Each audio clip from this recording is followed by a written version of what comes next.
የበዓልን ድባብ መስለናል። ለሩታዬም አሰርቼላታለሁ ይሄንን የመሰለ ልብስ። እሷ ላይ ደግሞ ሞል ስታዩት በደንብ ትወዱታላችሁ ብዬ አስባለሁኝ። እና ከሚገርማችሁ ነገር እሷ ብቻ ሳይሆን ጩጬውንም አሰርቼለት ማች ነው የለበስነው። እኔ ልጄ ሩታ ዛሬ አንድ አይነት ለብሰናል። እንግዲህ ይህንን ልብስ ደግሞ በሰው አስልኬላት ለብሳ እንድትመጣ አድርጌያለሁኝ ማለት ነው። እንዲሁም እንግዲህ ቡዜም ኤልዱም ይህንን ነገር ሀሳቡን ሳመጣላቸው በጣም ደስተኛ ነበሩ። እኛም በጣም ደስተኛ ነበርን ከምነግራችሁ በላይ። ሩታ ደግሞ መታ የእሷን ስሜት ለማየት በጣም ጓጉቻለሁኝ። ምን አይነት እድል አግኝተ ነው ይህንን ቤት የገዛኸው? እንዴት በቅናሽ አገኘ? ምናምን የሚሉት ነገሮች አስረዳቸዋለሁኝ። ሩታ ስትመጣ ለእሷ ስነግራት ሰርፕራይዝ ሳረጋት እናንተም አብራችሁ ትሰሙታላችሁ ብዬ አስባለሁኝ። ከሩታ በኋላ ደግሞ ሌላም እንግዳ እንቀበላለን። ዛሬ ሰርፕራይዝ በሰርፕራይዝ ነው ማደርጋችሁ። እኔንም ያገኘሁትን እድል ለእናንተም አካፍላችኋለሁኝ። ምናልባት አንዳንድ ሰዎች የኔን እድል እንዲደርሳችሁ ስለምፈልግ ማለት ነው። እና በጣም ትወዱታላችሁ። ይህንን ቪዲዮ ከመጀመሪያው እስከ መጨረሻው ካያችሁ ትወዱታላችሁ። ሁላችሁም ይህንን ቪዲዮ ስትጀምሩ ላይክ በማድረግ ጀምሩ። ለብዙ ሰዎች ደግሞ እንዲደርስ ሼር አድርጉላቸው፣ ለብዙ ጓደኞቻችሁ። ለምን ለእናንተም ጥቅም ስለሆነ ማለት ነው። ይህንን ቪዲዮ ለሩታዬ ብቻ ሳይሆን ለእናንተም ነው ሰርፕራይዙ። እና እንግዲህ ዛሬ አብረን እንቆያለን ማለት ነው። አሪፍ ታይም እናሳልፋለን። የኬክ ቆረሳ ጊዜ ይኖረናል። ከሩታም ጋር አሪፍ ታይም እናሳልፋለን ብዬ አስባለሁኝ። ሁላችሁም ይህንን ቪዲዮ እስከ መጨረሻ እዩት። እየደወሉ ነው፣ ደርሰዋል መሰለኝ። እንግዲህ አብረዋት ደግሞ እዩና ካሌብ አብረው እየመጡ ነው። ብቻዋን እንዳትሆን ብዬ ከእነሱ ጋር ነው ወደዚህ እየመጣች ያለችው ማለት ነው። ቤተሰቦቼ እንግዲህ ይህንንም ዲኮር ስታይ እኛንም ስታይ ነው። ከዛ የኔ ልብስ ደግሞ እንደዚህ መሆኑን አላወቀችም እና ማች መልበሳችንን ስታቅ የሆነ የሚሰማት ስሜት ይኖራል። የሆነ ፕሮግራም እንደተዘጋጀ ይገባታል ብዬ አስባለሁኝ። እና መጥተዋል ፋሚሊዎች። ዌልካም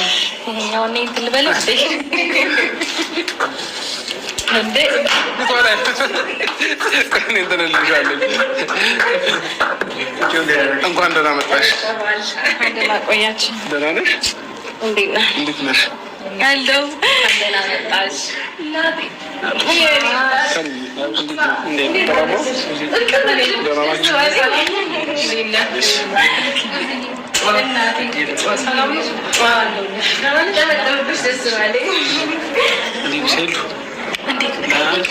እዚህ ጋር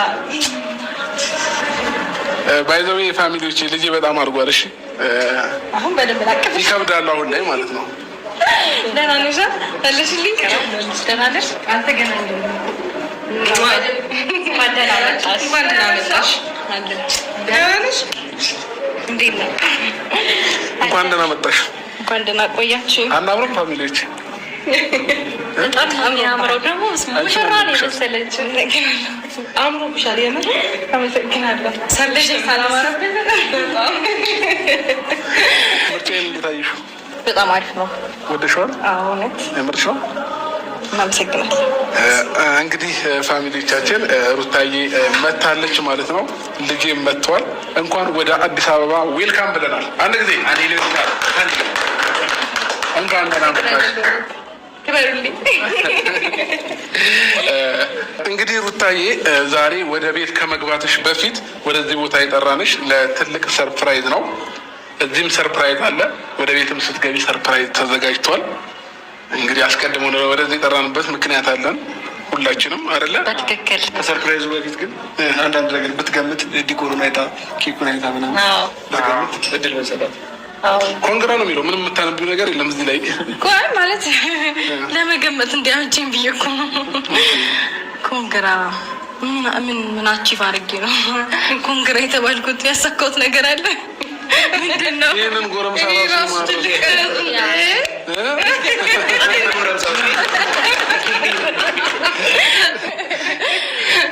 እና ደግሞ በጣም አምሮብሻል።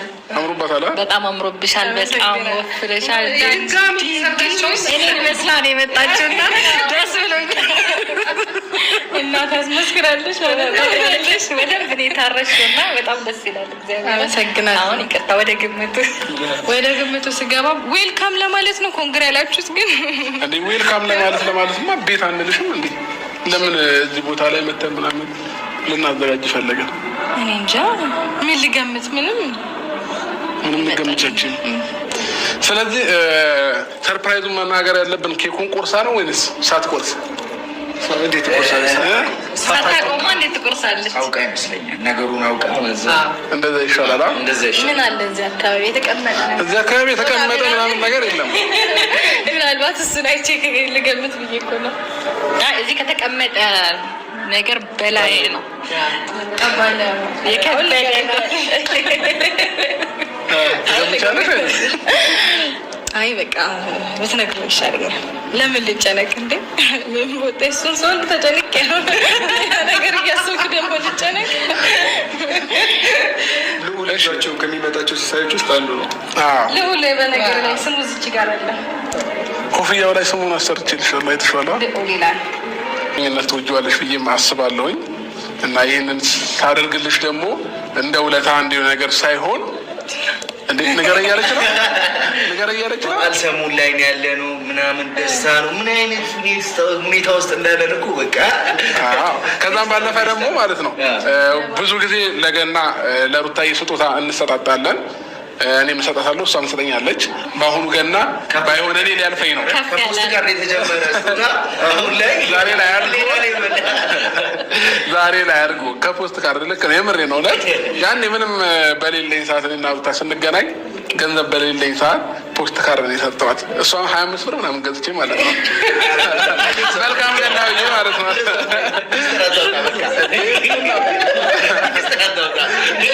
ዛሬ ላይ እኮ አድርጓል። በ25 ብር የገዛሁት ለገና ስጦታ የሰጠኋት ዛሬ ላይ ከስንት ዓመት በኋላ ደግሞ ሌላ ሊፍ ደርሷል ማለት ነው። እና ሩታዬ ለገና ስጦታ አለኝ ላንቺ እና ያው የዘንድሮ ገና እኔን ስጦታ ልታሳልፍኝ ነው። እኔ ግን ችግር የለውም። አንተ እኔ ራሱ ማቃዋ ራሱ እኮ ሰርፕራይዝ ማለት ሰስፔንስ እየሆንኩ ነው። ከባድ ስጦታ አይደል እንዴ?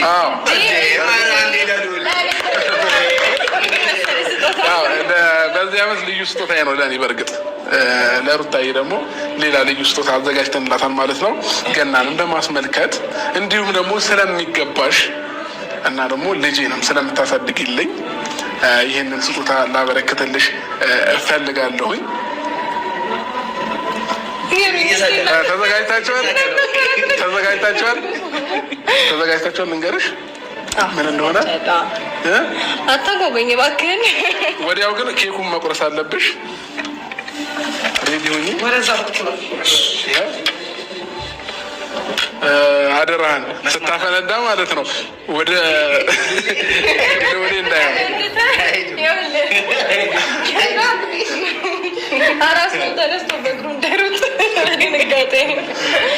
እሺ። ለማንኛውም ፋሚሊዎቻችን እኔም ልብ የደነገጠ ከዚህ በላይ ባላጓጓችሁ ለእናንተም ለእሷም ባላጓጓት ጥሩ ነው እና ሩታ በስምሽ ምን አለሽ? ከመኪና ውጭ ከመኪናሽ ውጭ ከመኪና ውጭ በስሜ የባንክ አካውንት አለኝ። ሲም ካርድ አለኝ። ሌላ ምን አለኝ መሰለ?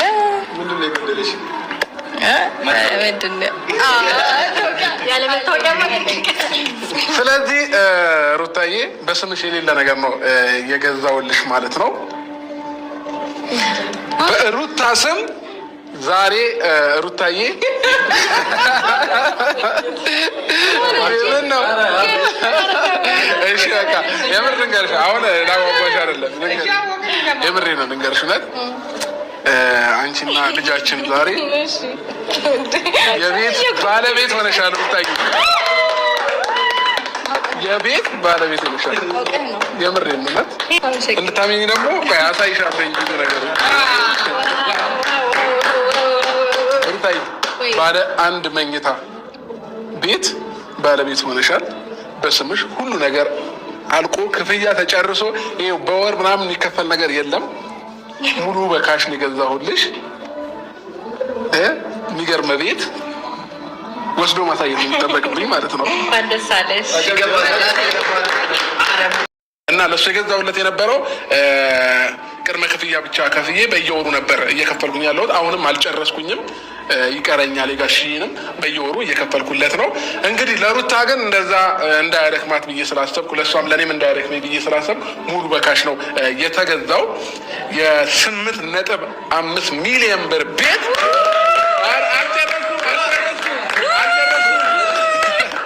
እሺ ነገራችሁ አልጨረስኩኝም። የ8.5 ሚሊዮን ብር ቤት ባለ አንድ መኝታ ግን ደግሞ ነገና እና ደግሞ ሙሉ ክፍያ ለሚከፍል ሰው 35% ዲስካውንት እንደነበረው ሰማሁኝ። አንዳንድ ነገሮች ቴሌግራምም ላይ አየሁኝ።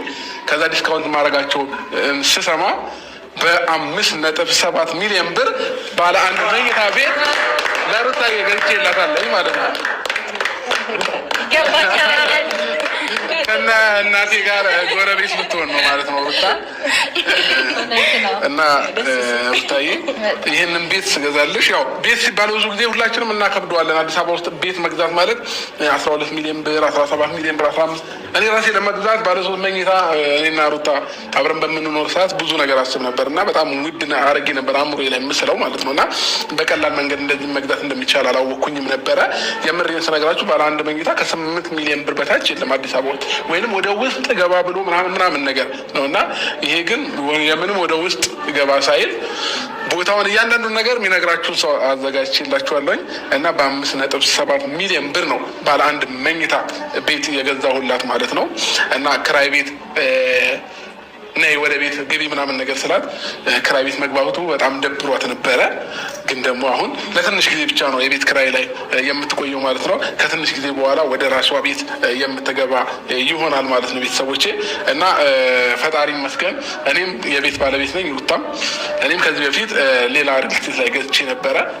ሩታዬን ደግሞ ቴምር ሪልስቴት ላይ ገዝቼላታለሁኝ ማለት ነው። ያው በጋሺ ስገዛ ያን አንዳንድ ነገሮችን ስላየሁኝ ሞር ብዙ እውነታዎችንም ብዙ ሪያሊቲዎችንም እርግጠኛ ስለሆንኩበት ሁለተኛ ቤት መግዛት ችያለሁ ማለት ነው ለሩታዬ። እና ቴምር ሪልስቴቶችን ከልብ ነው የምናመሰግነው። ሞር ደግሞ ማለት ነው ፋሚሊዎቼ ይህንን እድል እኔም ስላገኘሁኝ ለእናንተም እንዲሆን ብዬ ስላሰብኩኝ የምሬን ስነግራችሁ በገና ምክንያትና ሙሉ ክፍያ በመክፈሌ ምክንያት 35% ሙሉ ነው የቀነሱልኝ። የ8.5 35% ደግሞ ወደ 5.7 መጣ ማለት ነው። እና ሙሉ ካሽ ከፍዬ ነው እንትን ያልኩኝ። ወረቀቱንም ምናምን ነገር ደግሞ እዚሁ ነው አስረክበናት የምንሄደው። አንድ ጊዜ እንግዳችንን ወደ መድረክ ጠርተን ያሉትን ነገሮች እያንዳንዱ ነገር ያስረዳሻል።